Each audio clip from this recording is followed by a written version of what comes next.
પોષી પૂનમ પોષ પૂર્ણિમા એ આધ્યાત્મિક અને જ્યોતિષીય દ્રષ્ટિએ અત્યંત મહત્વનો દિવસ છે. આ દિવસે ચંદ્ર પોતાની સંપૂર્ણ કળાએ ખીલેલો હોય છે. વાસ્તુશાસ્ત્ર અને જ્યોતિષ મુજબ ચંદ્ર મનનો કારક છે અને તે શીતળતા, સમૃદ્ધિ અને શાંતિનું પ્રતીક છે. પોષી પૂનમના દિવસે ચંદ્રના આશીર્વાદ મેળવવા અને ઘરમાં સુખ શાંતિ લાવવા માટેની ખાસ વાસ્તુ ટિપ્સ અને ઉપાયો નીચે મુજબ છે. 1. ચંદ્ર અને વાસ્તુનો સંબંધ.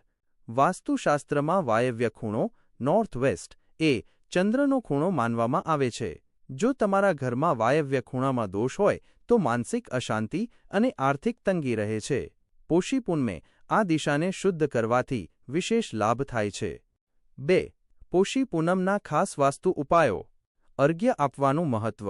ચંદ્રને અર્ઘ્ય. રાત્રે જ્યારે ચંદ્ર પૂર્ણ કળાએ આકાશમાં હોય ત્યારે ચાંદીના પાત્રમાં પાણી, દૂધ, ચોખા અને સફેદ ફૂલ ઉમેરીને ચંદ્રને અર્ઘ્ય આપો. મંત્ર જાપ. અર્ઘ્ય આપતી વખતે ઓમ સુ સોમાય નમઃ મંત્રનો જાપ કરવો. આનાથી કુંડળીમાં ચંદ્ર મજબૂત થાય છે અને માનસિક તણાવ દૂર થાય છે. ઘરની સફાઈ અને પવિત્રતા. ગંગાજળનો છંટકાવ. પૂનમના દિવસે સવારે આખા ઘરમાં ગંગાજળ છાંટવું. આનાથી નકારાત્મક ઉર્જા દૂર થાય છે. મુખ્ય દ્વાર. ઘરના મુખ્ય દરવાજા પર હળદર અને કુમકુમથી સ્વસ્તિક બનાવો અને આસોપાલવનું તોરણ લગાવો. ખીરનું નૈવેદ્ય. અમૃત વર્ષા. પોષી પૂનમની રાત્રે ગાયના દૂધની ખીર બનાવીને તેને ચંદ્રના પ્રકાશમાં રાખવી જોઈએ. માનવામાં આવે છે કે આ રાત્રે ચંદ્રના કિરણોમાંથી અમૃત વરસે છે. આ ખીર બીજા દિવસે પ્રસાદ તરીકે ગ્રહણ કરવાથી સ્વાસ્થ્ય સારું રહે છે અને ઘરમાં સકારાત્મકતા વધે છે. 3. આર્થિક સમૃદ્ધિ માટેની ટિપ્સ. લક્ષ્મી પૂજન. પૂર્ણિમા એ માતા લક્ષ્મીનો પણ દિવસ છે. સાંજના સમયે ઉત્તર દિશામાં ઘીનો દીવો પ્રગટાવો. શ્રીયંત્રની સ્થાપના. જો તમારા ઘરમાં શ્રીયંત્ર હોય તો તેનો દૂધ અને ગંગાજળથી અભિષેક કરો. તિજોરીનો ઉપાય. તમારી તિજોરીમાં એક નાનો ચાંદીનો ટુકડો અથવા ચાંદીનો સિક્કો રાખો. ચંદ્ર ચાંદીનો કારક હોવાથી આર્થિક સ્થિતિ સુધરે છે. 4. માનસિક શાંતિ માટે વાસ્તુ ફેરફાર. સફેદ વસ્તુઓનું દાન.